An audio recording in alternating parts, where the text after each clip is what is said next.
트럼프 대통령이 한국이 미국에 투자하기로 약속한 3,500억 달러가 선불이라고 주장했습니다. 여기에 더해 러트닉 미 상무장관은 한국의 대미 투자액을 5,500억 달러 수준으로 늘려야 한다고 요구한 것으로 알려졌습니다. 연방 이민당국의 과잉 진압에 대한 우려가 커지고 있습니다. LA의 70대 시민권자가 이민 단속 도중 폭행을 당했다며 5천만 달러 소송에 나선 가운데 어제 공개된 맨해튼 이민청산의 아이스 요원의 폭행 영상이 불을 지피고 있습니다. 트럼프 행정부는 범죄 전력이 있는 불체자를 중심으로 추방하겠다는 정책을 내세워 대대적인 이민 단속을 시행해왔지만 현재 구금 중인 이민자 중 70.3%가 범죄 전력이 없는 것으로 집계됐습니다. 트럼프 행정부가 국민들의 일자리를 보호하겠다며 H-1B 비자 수수료를 인상한 가운데 상원의원들도 빅테크 기업들을 상대로 H-1B 비자 사용 실태 조사를 요구하고 나섰습니다. 뉴욕 시내 갱단 조직이 사상 최다 수준으로 증가했습니다. 특히 10대 초반 청소년들이 점점 더 많이 연루되고 있어 우려의 목소리가 커지고 있습니다. 서울 메디컬 그룹과 한미 메디컬 그룹이 합병을 완료하고 내년 1월부터 통합 의료 서비스를 제공합니다.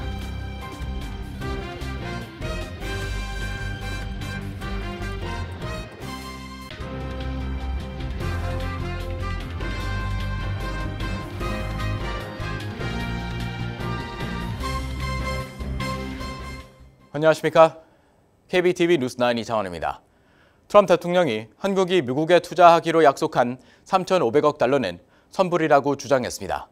여기에 미국이 한국과의 협상 과정에서 투자액을 늘리라고 요구한 것으로 알려졌습니다. 한미 무역 합의에서 해당 투자금이 한국 관세 인하의 전제 조건임을 다시 한번 못 박은 발언으로 해석됩니다. 한편 트럼프 대통령은 다음 달 1일부터 대형 트럭과 가구류 등에 신규 관세를 부과한다고 발표했습니다. 또 미국에 공장을 짓지 않는 제약사엔 100% 관세를 부과한다고 엄포를 놨습니다. 첫 번째 소식 전상희 기자가 전해드립니다. 트럼프 대통령은 백악관에서 진행된 틱톡 관련 행정명령 서명식을 마치고 기자회견에서 각국과 무역 협상을 잘하고 있다고 말하며 일본에선 5,500억 달러, 한국에선 3,500억 달러를 받기로 했다고 밝혔습니다. 그리고 그것은 선불이라고 했습니다. 지난 7월 30일 타결된 한미 무역협상 당시 양국은 미국이 한국산 제품에 적용하던 상호 관세와 자동차 관세를 25%에서 15%로 낮추는 대신 한국이 3,500억 달러 규모의 대미 투자를 이행하기로 합의했습니다. 하지만 구체적 투자 방식과 집행 방안을 두고는 여전히 이견이 큰 상황입니다. 한국은 대미 투자금을 지분 투자보다는 보증 형태로 구성하려 하지만 미국 측은 일본과의 합의 모델처럼 지분 투자 방식으로 현금을 받아 미국이 투자처를 결정하고 수익의 90%를 가져가는 방식을 선호하고 있습니다. 한편 트럼프 대통령은 다음 달 1일부터 대형 트럭에 25% 관세를 부과한다고 발표했습니다. 이어서 주방수납장, 욕실 세면대 및 관련 제품에 같은 날부터 50% 관세를 부과한다고 밝혔습니다. 가구류에는 30% 관세를 부과합니다. 트럼프 대통령은 다른 국가로부터 대규모 홍수처럼 들어오는 해당 제품들 유입 때문이라며 매우 불공정한 관행이라고 말했습니다. 이와 함께 모든 제약사의 브랜드 및 특허 의약품에 100% 관세를 내리겠다고 발표했습니다. 단 미국 내 생산시설을 건설 중인 기업은 제외했습니다. 이런 가운데 트럼프 행정부가 해외에서 생산된 반도체에 대한 미국의 의존도를 대폭 줄이는 새로운 계획을 검토하고 있다고 월스트리트 저널이 보도했습니다. 정책의 핵심은 반도체 기업들이 고객사가 해외에서 들여오는 물량과 동일한 규모의 반도체를 미국 내에서 생산하도록 하는 것으로 장기적으로 1:1 비율을 지키지 못하는 기업들은 관세를 물어야 합니다. 이번 구상은 트럼프 대통령이 지난달 미국에 더 많이 투자하는 기술 기업들은 반도체에 대한 100% 관세를 피할 수 있다고 한 발언의 연장선으로 풀이됩니다. 새 제도는 애플, 델 등 글로벌 기업들에게 큰 부담이 될 수 있습니다. 세계에서 다양한 칩이 들어간 제품을 수입하는 만큼 원산지를 추적하고 제조사와 협력해 장기적으로 생산량을 맞춰야 하기 때문입니다. 반면 TSMC, 마이크론, 글로벌 파운드리스 등 미국 내 생산을 늘리고 있는 업체에는 고객사와 협상에서 유리하게 작용할 수 있다고 월스트리트 저널은 짚었습니다. KBTV 뉴스 전상입니다. 도널드 트럼프 행정부가 강경한 이민 단속 정책을 펼치고 있는 가운데 연방 이민 당국의 과잉 단속에 대한 우려가 커지고 있습니다. 뉴욕 맨하튼에서는 남편의 체포에 항의하던 여성이 아이스 요원에게 벽에 밀쳐져 바닥에 쓰러졌고 LA에서는 70대 시민권자가 이민 단속 도중 폭행을 당했다며 $5천만 소송에 나섰습니다. 김은지 기자가 전해드립니다. 어제 뉴욕시 맨해튼 연방이민청사에서 한 남성이 이민 심리를 마친 직후 아이스 요원들에 의해 아무런 영장도 없이 복도에서 체포됐습니다. 이에 남성의 아내인 모니카 엘리자베스 모레타가 아이스 요원들에게 눈물로 호소하며 그냥 나도 잡아가라고 울부짖었지만 요원들은 이를 무시하고 이어 스페인어로 아디오스, 잘가요라는 말과 함께 그녀를 벽에 밀쳐 바닥에 넘어뜨렸습니다. 해당 요원은 이어 넘어진 여성 위로 다가가 한 번 더 위협을 가했습니다. 당시 여성의 두 어린 자녀가 이 모습을 옆에서 지켜보고 있었습니다. 이 영상을 공개한 브래드 랜더 뉴욕시 감사원장은 남편이 눈앞에서 끌려가는 것을 보고 오열하며 다가갔을 뿐이라며 그녀는 어떠한 폭력도 저지르지 않았으며 이는 명백한 공권력 남용이라고 지적했습니다. 이후 그녀와 자녀들은 맨해튼 지역구의 댄 골드먼 연방하원의원 사무실로 찾아가 도움을 요청했고 골드먼 의원은 국토안보부에 즉각적인 징계를 요구했습니다. 한편 로스앤젤레스 인근 벤나이스에서도 이와 유사한 사건이 발생했습니다. 79세 시민권자 라피올라 슈헤드는 자신이 운영하던 세차장에서 아이스와 국토안보부 요원들에게 폭행을 당했다며 총 $5천만 규모의 민사소송을 제기했습니다. 피해자 슈헤드는 단속 요원들에게 세차장 직원들의 합법 서류를 보여주려고 하던 중 오히려 바닥에 밀쳐졌고 3명의 요원이 자신의 등에 올라타 그를 제압했다고 주장했습니다. 한 요원은 슈헤드의 목을 무릎으로 눌렀고 그는 심장 시술을 받은 지 얼마 되지 않았던 상황이었습니다. 시민권자 피해자인 슈헤드는 당시 숨을 쉴 수 없다고 호소했지만 요원들은 이를 무시하고 수갑을 채운 채 구치소로 보냈다며 시민권자임에도 부당하게 과잉 진압을 당했다고 규탄했습니다. 슈헤드는 갈비뼈 골절, 뇌진탕, 팔꿈치 부상 등 중상을 입은 것으로 확인됐으며 수감 기간 충분한 의료 조치를 받지 못했고 석방 후에도 정신적 고통이 지속되고 있다고 호소했습니다. 슈헤드의 변호인은 이번 사건이 연방법과 캘리포니아주 민권법 모두를 위반한 심각한 인권 침해라고 비판했습니다. 국토안보부는 해당 작전이 불법 체류자 5명을 목표로 한 것이라며 슈헤드가 요원들의 단속을 방해하고 폭행해서 체포된 것이라고 주장했습니다. 강압적이고 폭력적 단속이 잇따라 발생하면서 이를 둘러싼 논쟁이 계속되고 있습니다. KBTV 뉴스 김은지입니다.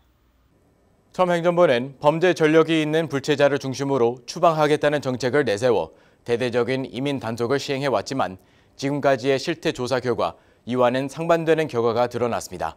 통계에 따르면 현재 구금 중인 이민자 중 70.3%가 범죄 전력이 없는 것으로 집계됐습니다.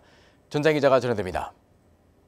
익명을 요구한 전직 국토안보부 시민권 담당관은 이민자 체포 증가와 관련해 트럼프 행정부가 범죄자라는 용어를 너무 광범위하게 정의해 불법 체류자를 범죄자로 규정하고 있다며 미국에서 불법 체류는 범죄가 아니며 민사상 위법이라고 밝혔습니다.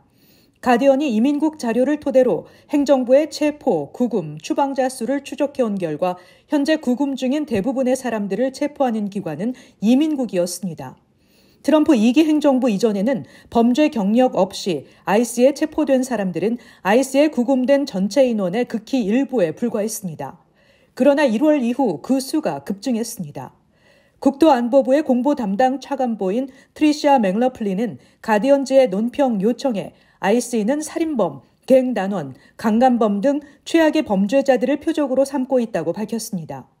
아이스의 체포의 70%는 미국에서 유죄 판결을 받았거나 기소가 진행 중인 불법 체류 외국인이라고 밝혔습니다. 그러나 최근에는 이 같은 범죄자와는 다른 사람들을 체포하는 소위 부수적 체포가 급증했습니다. 부수적 체포 증가는 범죄 기록이 없는 이민자들의 구금 및 추방으로 이어집니다. 또한 미국에 합법적으로 체류하는 사람들의 체포와 구금 가능성도 열어주고 있습니다. 시라큐스 대학 산하 비영리 데이터 기관인 거래기록 접근센터 통계에 따르면 지난 10일 기준 현재 구금 중인 이민자 중 70.3%가 범죄 전력이 없는 것으로 집계됐습니다. 올해 초 국토안보부 고위 관계자들은 IC의 전수를 강화하고 하루 3,000명, 연간 100만 명을 체포하도록 지시했습니다. 이러한 노력을 지원하기 위해 FBI, 마약 단속국, 국토안보수사국 등 다른 기관의 연방요원들이 IC의 이민자 체포를 지원하고 있습니다.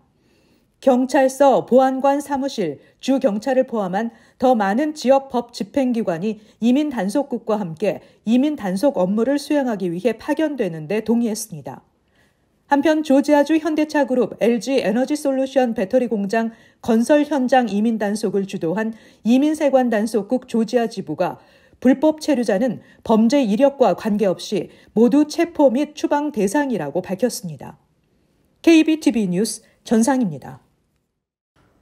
트럼프 행정부가 국민들의 일자리를 보호하겠다며 H-1B 비자 수수료를 인상한 가운데 상원 의원들도 빅테크 기업들을 상대로 서한을 보내 H-1B 비자 사용 실태 조사를 요구하고 나섰습니다. 의원들은 이 과정에서 미국인 노동자의 일자리 상실 여부 등에 관한 상세 자료 제출을 요청했습니다. 전장 기자입니다. 공화당의 척 그래슬리 상원 법사위원장과 민주당의 딕 더빈 법사위 간사는 아마존, 애플, JP 모건 체이스 등 H-1B 프로그램 다량 사용 기업들의 서한을 보내 수천 명의 H-1B 인력을 채용하면서 동시에 다른 직종에서는 감원을 단행하는 이유를 설명하라고 요구했습니다. 의원들은 각 기업의 H-1B 근로자 수, 임금 수준, 이 과정에서 미국인 노동자의 일자리 상실 여부 등에 관한 상세한 자료 제출을 요청했습니다. 아마존 외에도 애플, JP모건, 구글, 메타, 마이크로소프트, 월마트 등도 같은 내용의 서한을 받았습니다. 자료 제출 기한은 다음 달 10일입니다. 아마존은 2025 회계년도 기준으로 총 14,667명의 H-1B 비자 소지자 채용을 승인받았습니다. 마이크로소프트, 메타는 각각 5,189명, 5,123명의 H-1B 비자 소지자 채용을 승인받았습니다. 월스트리트저널은 이번 조치는 연방의회가 H-1B 비자 문제에 대한 감시 강화에 가세한 것이라고 평가했습니다. 트럼프 대통령은 최근 전문직 비자 H-1B 신규 신청 수수료를 무려 10만 달러로 인상하는 포고문에 서명했습니다. 돌연 발표된 이번 조치에 회계사와 소프트웨어 엔지니어, 의사, 연구원 등 화이트칼라 전문직 이민자 사회는 큰 충격에 빠졌습니다.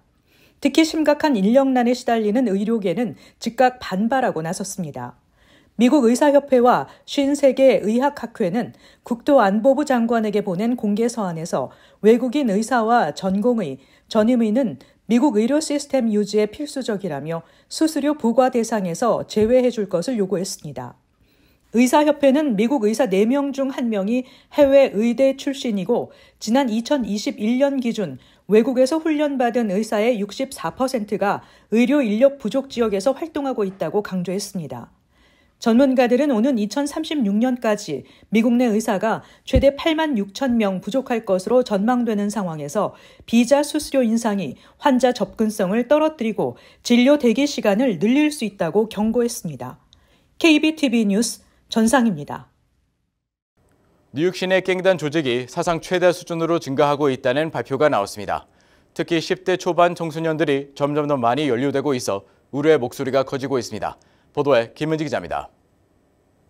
뉴욕시 경찰국은 최근 갱단 조직원이 급격히 증가했다고 발표하면서 과거에는 저소득층 지역에 빈발했던 갱단 관련 범죄가 이제는 도시 전역에서 활동이 감지되고 있다고 밝혔습니다. 무엇보다 우려스러운 건 갱단 가입자의 연령입니다. 일부 갱단원은 10대 초반인 것으로 파악됐습니다. 실제로 뉴욕시경 총기폭력 단속반은 최근 브롱스, 브루클린, 퀸즈 지역에서 대규모 검거 작전을 벌였고 그 과정에서 청소년 용의자들이 대거 체포됐습니다. 뉴욕시에는 블러드, 크립스, 포크네이션, 트리니타리오스 등 전국 단위로 활동하는 4개의 갱단이 활동하고 있으며 그 아래 수백 개의 하위 조직과 갱단원이 있는 것으로 파악됩니다. 정확한 수치는 알 수 없지만 관련 인원은 수만 명에 달하는 것으로 경찰은 추정하고 있습니다. You have to realize that about 65% of our shootings in New York City historically have a gang nexus. 최근 이들 갱단은 SNS를 통해 상대 갱단을 조롱하거나 범죄 행각을 랩과 영상으로 공유하는 등 자신들을 적극 알리고 있습니다. 범죄 전략 컨설팅 전문가들은 요즘 갱단이 강도 행각부터 총격 훈련 장면까지 그들은 범죄를 스스로 촬영하고 기록하며 온라인상에 공유하고 있다고 밝혔습니다. They're putting everything online, or whether they're rapping about their ops, or whether they're kicking over candles, or whether they're actually doing drills, they're doing everything online. 이 같은 범죄자들의 SNS 게시물은 수사에서 결정적인 증거로 활용되고 있습니다. The pictures of you with the guns that you put on your Instagram page. Well, we got that.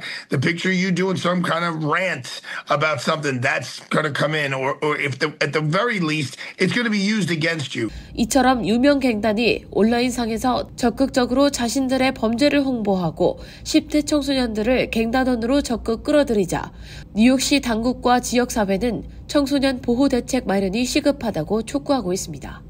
KBTV 뉴스 김은지입니다. 서울 메르쿨그룹과 한미 메르쿨그룹이 합병을 완료하고 내년 1월부터 통합 의료 서비스를 제공합니다. 이번 합병으로 환자 편의성과 의료 서비스 질이 크게 향상될 것으로 기대됩니다. 보도에 김은지 기자입니다. 어제 서울 메디칼 그룹 SMG는 뉴저지 알파인 컨트리 클럽에서 AEP 킥오프 셀레브레이션을 열었습니다. 이날 행사에는 관계자들과 브로커들이 참석해 자리를 빛냈습니다. 한인사회 대표 독립의사 네트워크인 SMG와 한미 메디컬 그룹은 합병을 마치고 내년 1월부터 본격적으로 통합 의료 서비스를 제공합니다. 리처드 박 SMG 회장은 이번 통합으로 환자들의 병원 접근성이 높아지고 주치의 및 전문의와 병원 선택의 폭이 넓어지는 등 의료 서비스 전반에 긍정적인 변화가 예상된다고 말했습니다. Because of our size and mass, we're able to get better contracts for our doctors and our patients. So we're so excited. This merger allows us to do things that were previously impossible. 박 회장은 이 자리가 마련된 것에 감사를 표하며 어르신들을 도울 수 있다는 것이 큰 특권이라고 밝혔습니다. 그러면서 환자들을 돌보는데 최선을 다할 것임을 다짐했습니다. We're all trying to find ways of honoring and serving our seniors. 이번 통합의 가장 큰 성과는 환자 편의성 향상입니다. 환자들은 LA와 오렌지 카운티 전역에 걸쳐 있는 두 그룹의 병원 응급센터를 자유롭게 이용할 수 있으며 의사 수도 대폭 늘어나 주치의와 전문의 선택의 폭이 넓어졌습니다. 또 의료 서비스 강화뿐만 아니라 사회 공헌 활동도 본격화됩니다. 이날 박 회장은 SMG 산하 비영리기관 SMG 케어스 파운데이션 출범을 알리며 익명의 의사들이 매년 최소 150만 달러를 기부해 교회, 시니어 센터, 정신건강 상담소 등 지역사회에 지원할 계획이라고 밝혔습니다. SMG는 앞으로도 한인 어르신들을 섬기는 노력을 게을리하지 않을 것임을 거듭 다짐했습니다. KBTV 뉴스 김은지입니다. 맨해튼 브라이언트 파크 인근 뉴욕 공공도서관 앞 이스트 40가와 5에비뉴에서 보행자 1명이 미니밴에 치여 사망했습니다. 경찰과 목격자들은 남녀가 길을 건너던 중 토요타 시에나 차량이 후진해 두 사람을 들이받았다고 밝혔습니다. 수사관들은 두 사람이 밴과 대형 트럭 사이에 끼어 있었다고 밝혔습니다. 구급대원들이 현장에 출동했고 50세 여성은 도착 즉시 사망 판정을 받았다고 관계자는 밝혔습니다. 55세 남성은 지역 병원으로 이송됐습니다. 경찰은 밴 운전자인 40세 남성이 현장에서 약 5블럭 떨어진 곳에서 체포됐다고 밝혔습니다. 전문직 취업, 유학생, 교환 방문 등 한국인 비이민 비자 발급이 급감하고 있는 것으로 나타났습니다. 취업이나 유학 계획을 변경한 경우가 늘고 비자 발급이 까다로워지면서 거절된 건수도 늘어난 것이 복합적으로 작용한 것으로 보입니다. 트럼프 행정부에서 계속해서 반이민 정책을 새롭게 내놓고 있고 비자 발급 조건도 강화하다 보니 해외 유학이나 취업을 계획했던 이들이 다른 국가로 눈을 돌린 경우가 늘어나면서 비자 발급 건수가 줄어든 것으로 보입니다. 이처럼 비이민 비자를 발급받아 미국으로 오는 한국인 수가 줄어들다 보니 미국에서 사업하는 한인 기업들 역시 점점 사람 구하기가 힘들어지고 있습니다. 사업을 확장하려 했던 한국계 기업이나 한인 중소, 중견 기업들 역시 난감한 상황에 처해 있습니다. 워싱턴주 켄트 경찰국은 뺑소니 사고로 중태에 빠졌다 지난 22일 사망한 한인 이시복 목사를 차량으로 들이받은 혐의로 28세 남성을 체포했다고 밝혔습니다. 이 목사는 자신이 근무하던 업소에서 물품을 훔친 용의자를 밖으로 쫓아가 주차장에서 제지하면서 물건을 돌려달라고 요구했던 것으로 파악됐으며 절도범이 차량을 몰고 고의로 들이받아 살해한 것으로 밝혀졌습니다.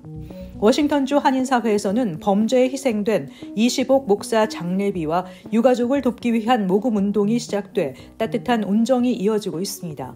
지인들에 따르면 이 목사는 사모와 단둘이 생활하며 자녀가 없는 것으로 알려졌습니다.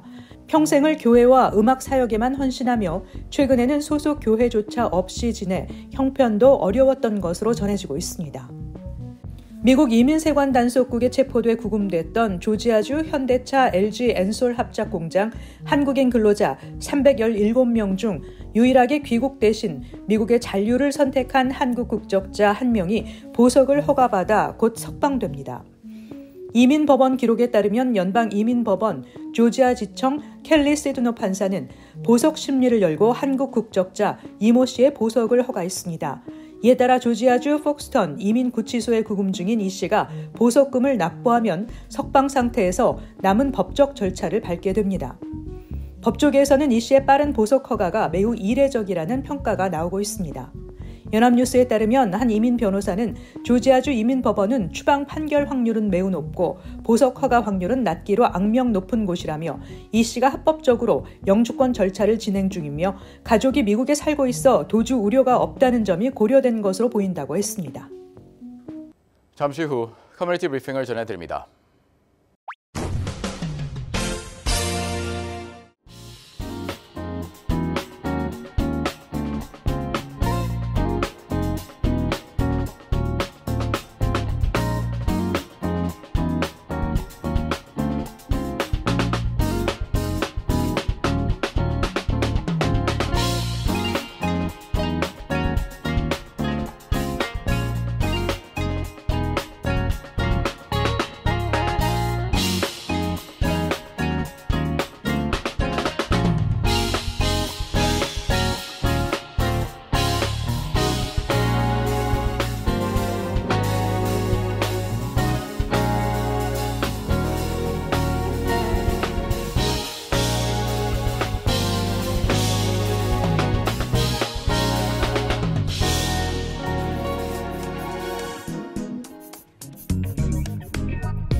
이어서 환율과 증시 전해드립니다.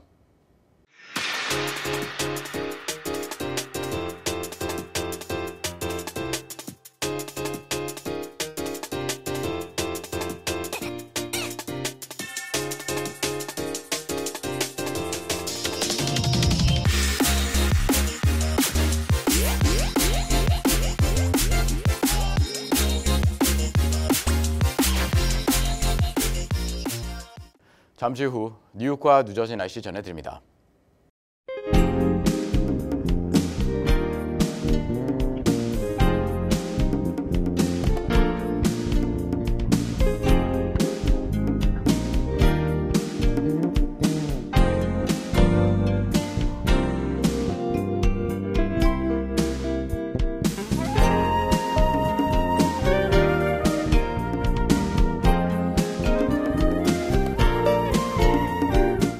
이상으로 KBTV 뉴스9 마칩니다. 오늘도 시청해주셔서 감사합니다. 편안한 밤 보내시 바랍니다.